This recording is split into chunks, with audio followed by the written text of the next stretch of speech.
if everyone can see.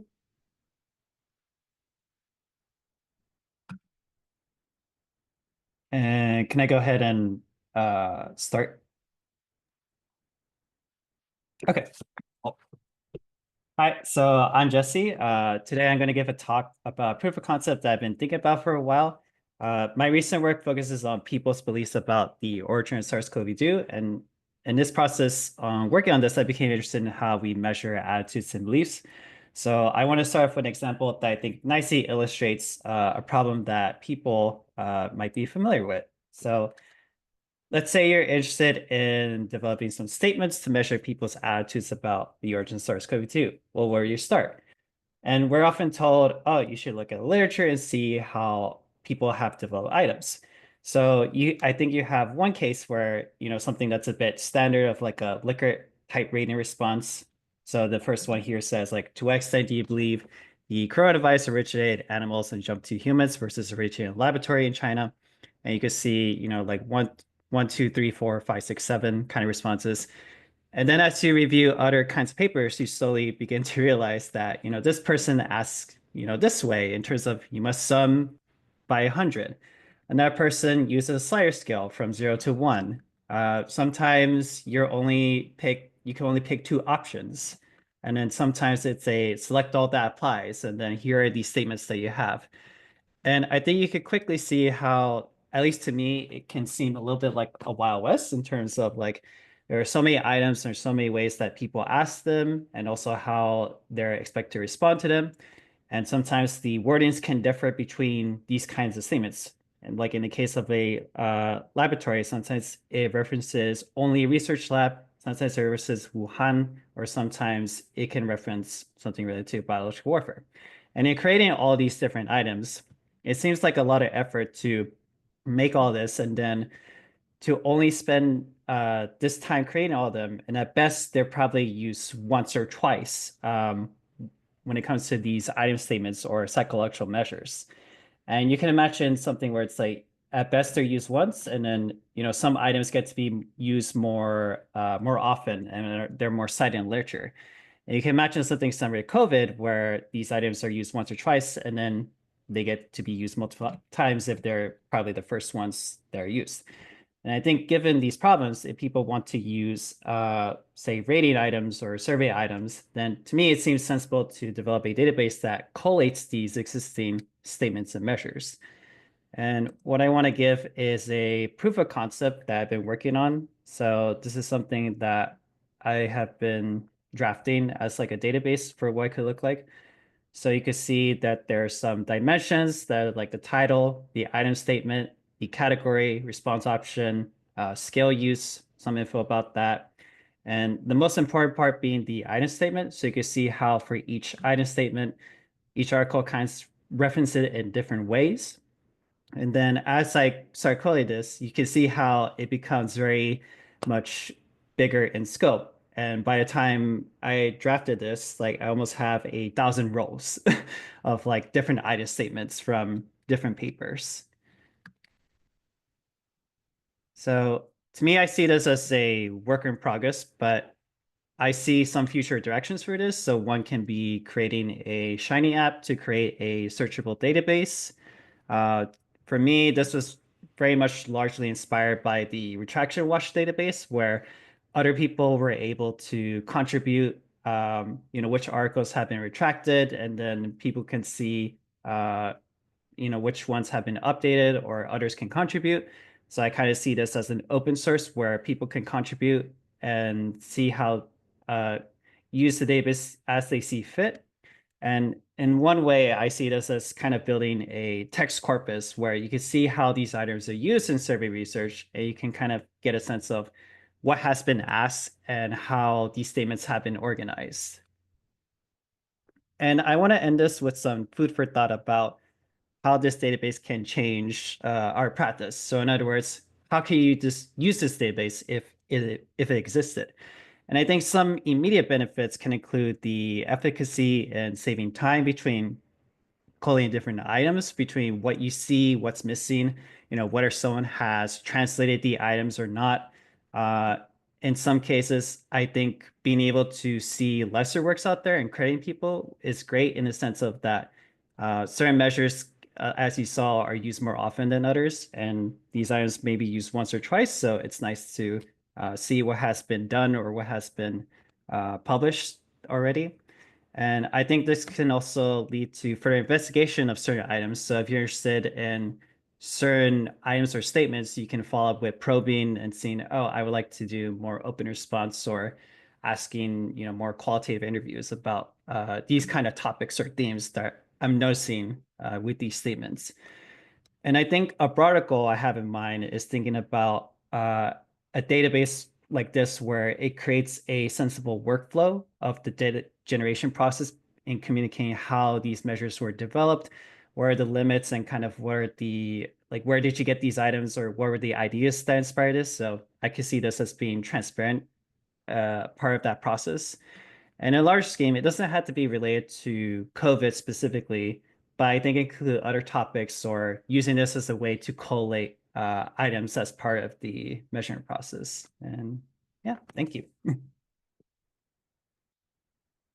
Great, thank you very much. We now have time for some questions.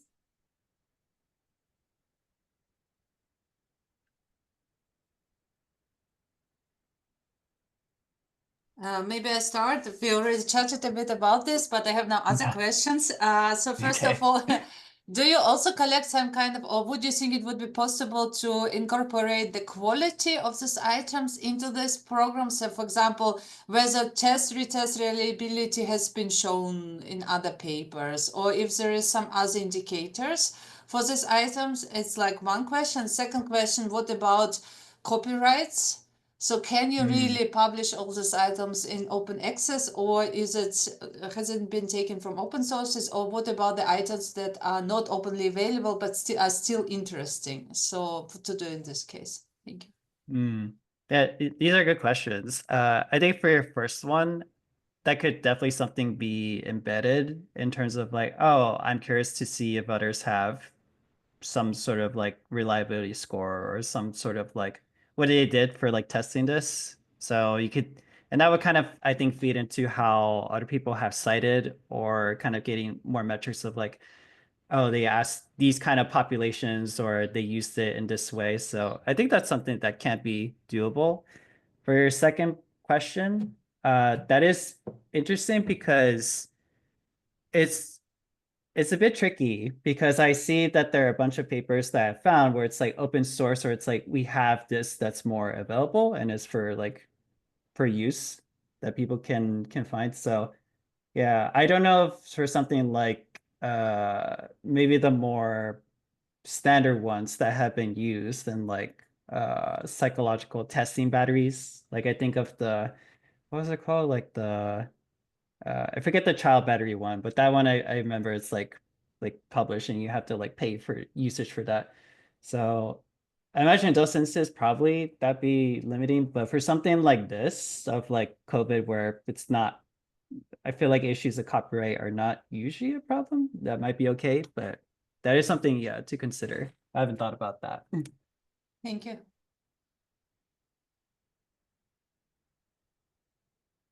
All right, thank you. In case, I don't think we have any further questions, so I think we can move on to the next talk, which would be by Shanu Shukla.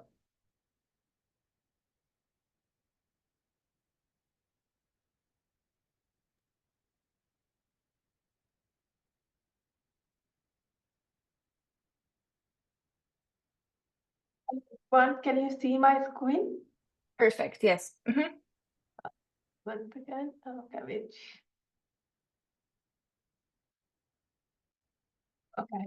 Okay, hello everyone. My name is Shanu Shukla and I'm a postdoctoral fellow.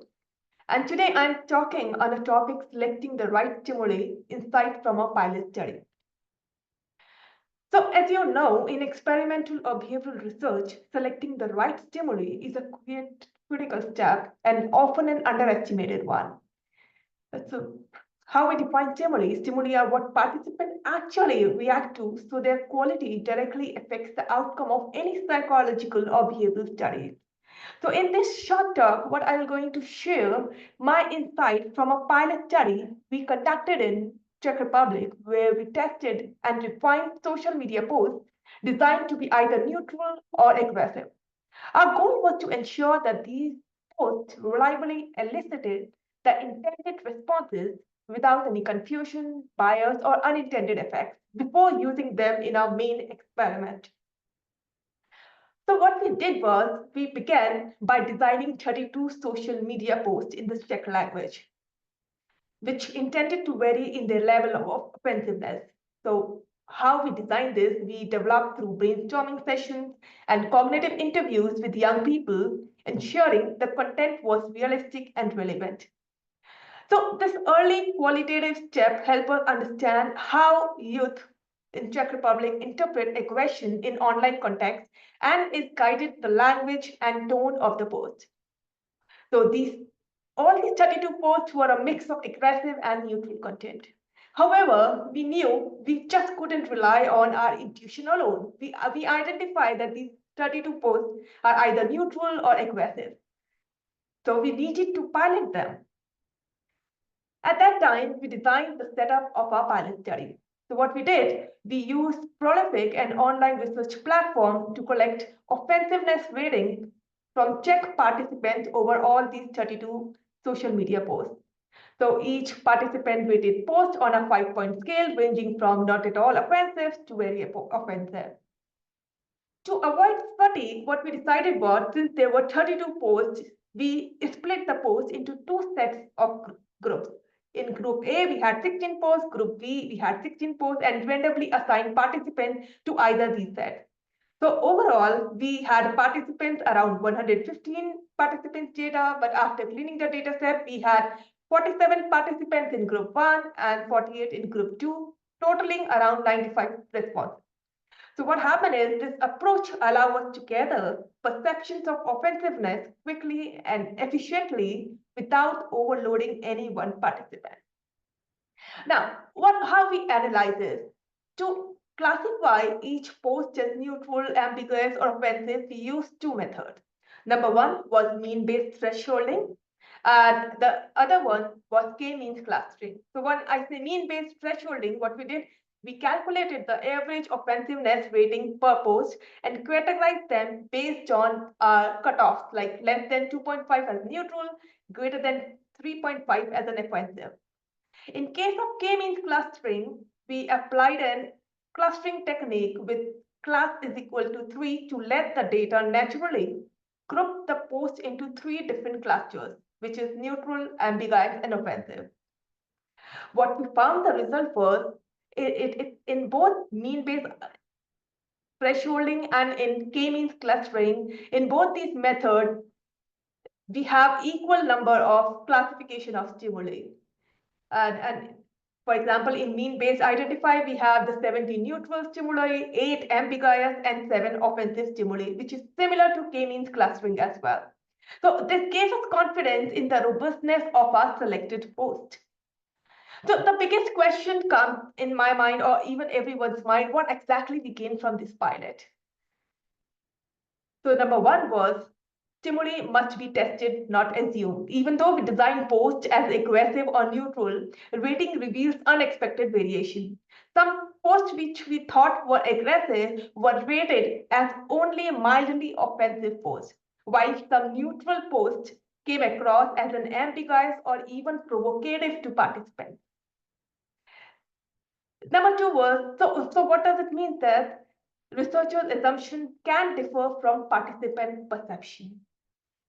Second, what we gained from this pilot was weighting distribution was not at all binary. The pilot revealed that not all stimuli fall nearly into neutral or offensive categories. So some of them are ambiguous, sitting in the gray area. So we had no idea what we call this particular groups of stimuli. So this helps us to decide whether to include or exclude those ambiguous content in the main experiment, depending on our research goal. Further, different classification methods may yield similar or different results. So what does it mean? Like different, we use both K mean-based threshold and K means clustering, which give us similar grouping. In fact, this builds confidence in the robustness and the reliability of our classification. So the next important question for us was, is pilot testing was really necessary or not? So what I will say is that without this pilot, we might have used flawed or misclassified posts. It catches early issue in identifying our stimuli, for example, like unclear language or misinterpreted tone. And it in fact allows us to now fine-tune everything from design to logistic and curate this well understood set of stimuli before our full-scale experiment. To wrap up, I would like to leave you with some broader question what this pilot raises. Honestly, even I don't have the answers right now for everything, including both methodological and conceptual. For example, if somebody asks me how many rating per stimuli are enough to ensure reliability in this kind of subjective evaluation, I have no answer. In terms of technology or ethics, we can have questions like, can we use machine language models to pre-screen offensive content reliability in pilot study? Or even in the pilot study, how might the same social media post be perceived differently in another country or cultural context? I hope this question can spark further discussion for everyone within this pilot study. So my takeaway is simple. To conclude, the pilot study highlights the importance of testing stimuli before the main study. So strategic stimuli selection not only strengthens reliability, but also increases the credibility of your findings. So just to quote it, piloting isn't just a formality, it's a powerful step that can elevate the quality of your entire research process. With this, I would like to wrap up my work. Thank you very much.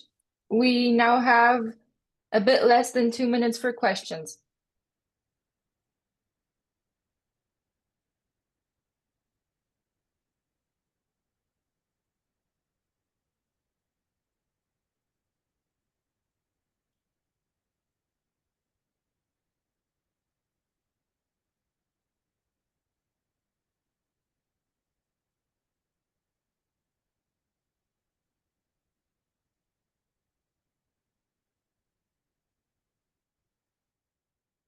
All right.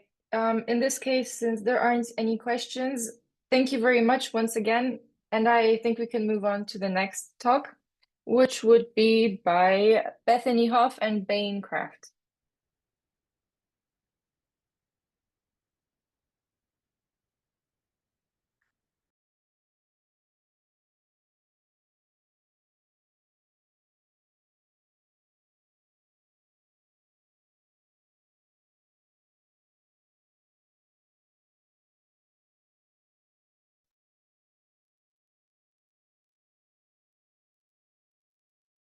I think we can't hear you.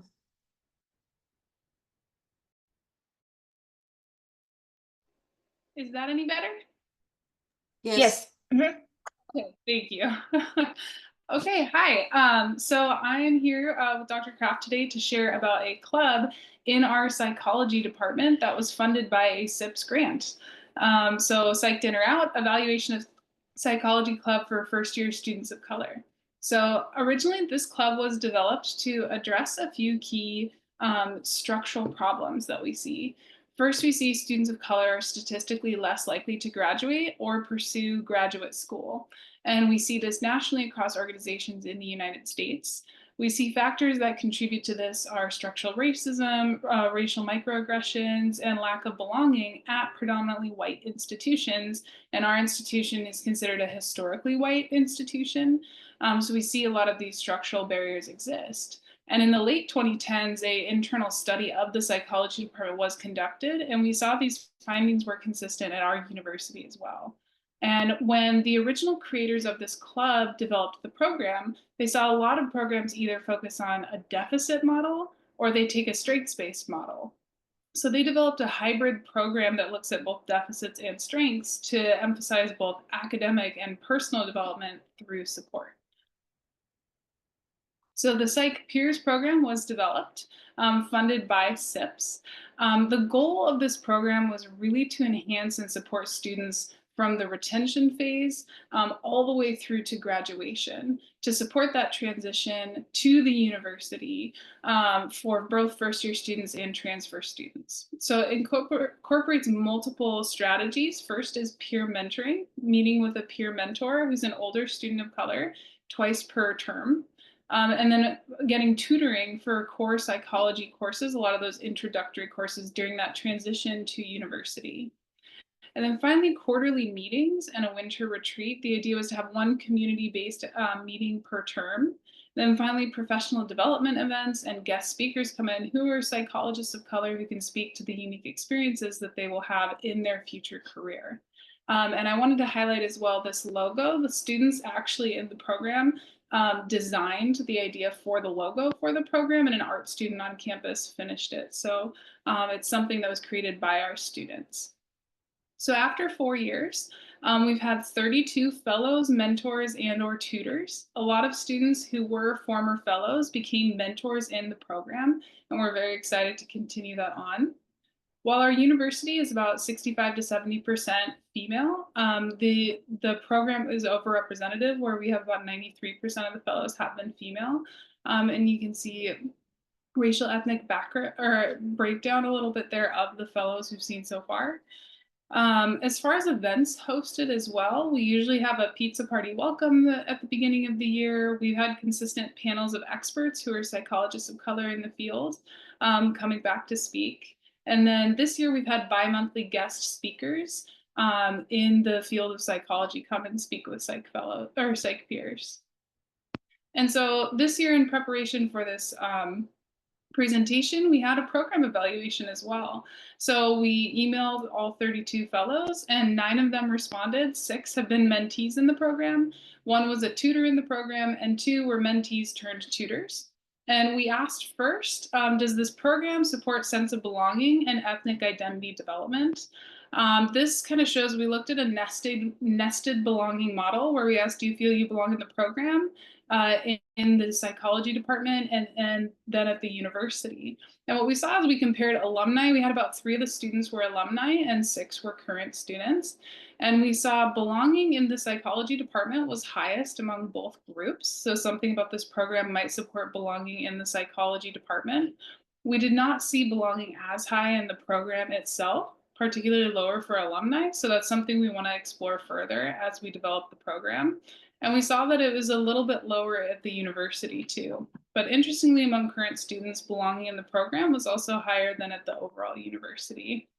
And we collected ethnic identity development information that we want to roll into a broader departmental evaluation next year and compare ethnic identity scores among students of color in this program versus in the broader department to see if we're supporting ethnic identity development of students of color. And then we also asked some qualitative questions, like what aspects of the Psych Peers program did you find the most beneficial? The key things listed were sense of belonging, both to the department and that program, and then professional guidance, hearing from those guest speakers. And you see some representative quotes here. And then as far as like what could be improved, they talked about meeting frequency, meeting more frequently to develop more of a community. Especially in the last year or two, we've seen students wanting to develop more of a community. There's also an expanding network, and a general program structure is thinking about restructuring. So that is our 5-minute talk. Love to take questions. Great. Thank you very much. We have 5 more minutes for questions.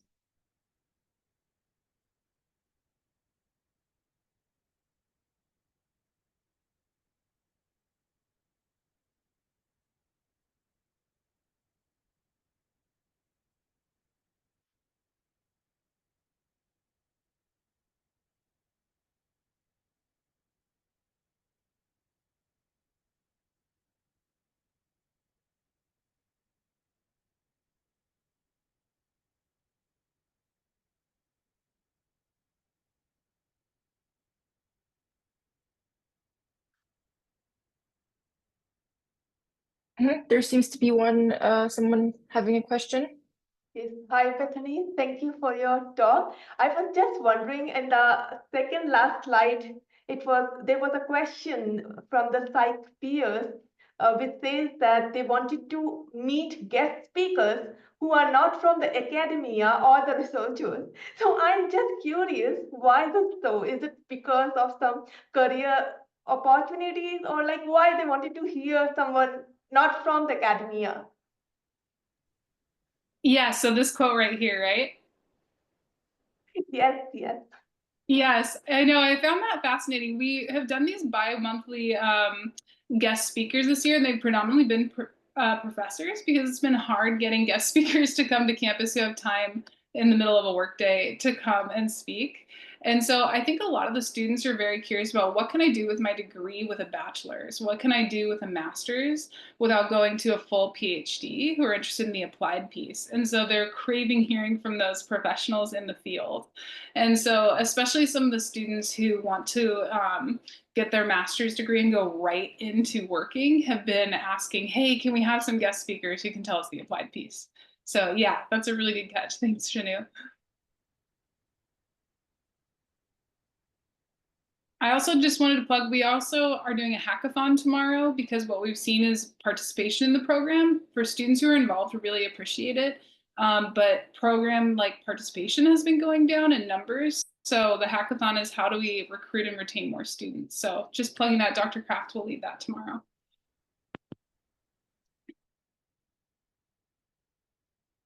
All right. Thank you very much. I think we don't have any further questions. So I think we can finish the session. Thank you to all the speakers and for all the questions. And please enjoy the rest of the event. Thank you, Thank you so Anna. much. Yeah. Thank you.